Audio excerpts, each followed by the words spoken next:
Masmavi Mutfakta'ya hoş geldiniz.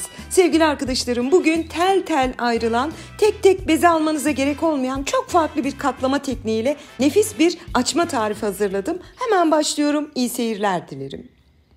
Hamurumuz için gerekli malzemeler: yarım su bardağı ılık su, yarım su bardağı sıvı yağ, 1 su bardağı ılık süt. Hani ılık olursa mayanızın gelmesi daha kolay olur. 1 yemek kaşığı şeker, şöyle dolu dolu olsun, 2 yemek kaşığı şeker, 1 tatlı kaşığı tuz. Böyle açmada biraz arka planda çok az şeker tadının gelmesi lazım. O yüzden 2 yemek kaşığını lütfen azaltmayın. 1 tatlı kaşığı tuz, 2 tane yumurtamız var. Bir tanesinin sarısını yüzeyine sürmek için bakın kenara ayırdım. 1 tam yumurta, 1 yumurta akını hamurumuza ilave edelim. 1 paket toz maya veya yarım paket yaş maya da kullanabilirsiniz. Hamurun çok daha çabuk mayasını gelmesini istiyorsanız yaş maya kullanın, yoksa toz maya da kullanabilirsiniz.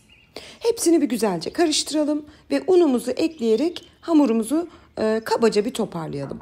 Toplam un miktarı bende 5, maksimum 5,5 su bardağı kadar. Bunu lütfen dikkatli ekleyin, çok sert olmasın. Hamuru kabaca bir toparladıktan sonra 1 yemek kaşığı tereyağı, yumuşak tereyağımızı ekleyip hamuru yoğurmaya başlayalım. Tam gram olarak da 60 gram. Yani tarifimizi, bu açmayı baştan sona kullanacağımız yağ miktarı 120 gram. Hemen onu da belirteyim. Yani öyle 250 gram tereyağı, 1 su bardağı sıvı yağ kullanmıyoruz. Çok da hafif bir açma oluyor. Şöyle elimde 5 dakika yoğurdum. Bakın sevgili arkadaşlarım, hamurunuz pürüzsüz bir hamur olsun. Her zaman dediğimiz gibi fıstık gibi bir hamur yoğuralım. Burada zamanı küçültmeyin. Hamurunuz bu şekilde esnek, sünebilen bir hamur olmuşsa kıvamını almış demektir. Şimdi ben bu hamuru kaseden alıp, ama siz yoğurduğunuz kasede bırakabilirsiniz, sorun yok. Kaseden alıp hafif yağladığım diğer bir kaseye transfer edip mayalanmaya bırakıyorum. Yaklaşık 1,5 saat sonra mayası geldi. Neden uzun sürdü? Çünkü hacimli bir hamur. Poğaça gibi, bu tarz açma gibi hamurlar biraz zaman ister. O yüzden sabah yoğurun, 11-12 gibi tarife devam edebilirsiniz. Hemen bütün hamuru ters çevirerek tezgaha alıyorum. Bu açmadaki en pratik olay sevgili arkadaşlarım, çok az yağ kullanmış olmamız ve bütün açmayı komple bir farklı teknikle yapacak olmamız.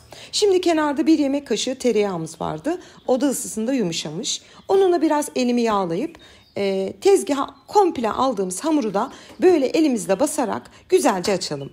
Bu yaklaşık bende tam 1,5 dakikamı aldı. Oklava kullanmıyoruz. Sağından solundan çekiştirip elimizle de basarak açalım.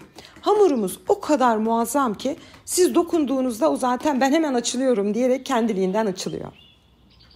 Ben şöyle bir açtım. 1,5 dakika içinde açılmıştı. Yani tek tek beze almak yok. Böyle tuhaf tuhaf katlayıp sizi yoğurmak yok. Sıcak günlerde pratik tarifler vermeye özen gösteriyorum.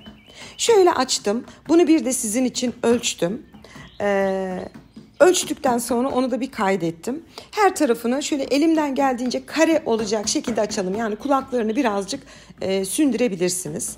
Açtığım açma hamuru yaklaşık şöyle bir ölçü getirdim hemen. 65 santime 65 santim olmuştu yani. 60-65 santim çapında açıyoruz.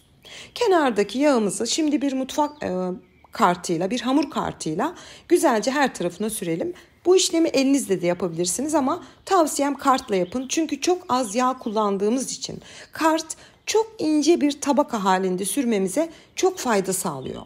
Bu tarz kartları da hem Türkiye'de hem Almanya'da çok ucuz bir cüzi bir fiyatla evinizde bulundurmanızı tavsiye ederim. Şimdi sevgili arkadaşlarım, her tarafına sürdük. Önce bir tarafını ortaya doğru katlayalım. Sonra diğer tarafını da onun üzerine katlayalım. Yani bu şekilde yağsız olan hiçbir yer kalmıyor. Her taraf yağlı oluyor ve yağlı bir katman oluyor. Ben şimdi kameraya tam denk düşsün diye katladıktan sonra şöyle bir düzeltip yanlamasını alıyorum ama sizin almanıza gerek yok. Şöyle bir yana döndürdüm. Tekrar açtım. Elimle bir kabaca düzelttim. Kıyısını, köşesini, o yamuk olan yerlerini. Daha sonra da isterseniz bıçakla veya böyle bir ruletle 3'er santim çapında bütün açmalarımızı komple keselim.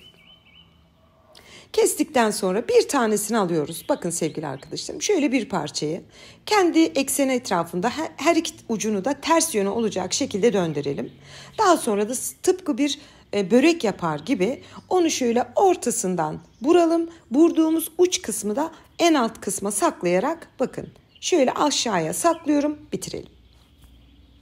Bu yapmış olduğum bir şekilde. Arzu ederseniz bu şekilde de yapabilirsiniz. 2 farklı şekil gösteriyorum bugün size videomda. Yine bir tane şerit aldım.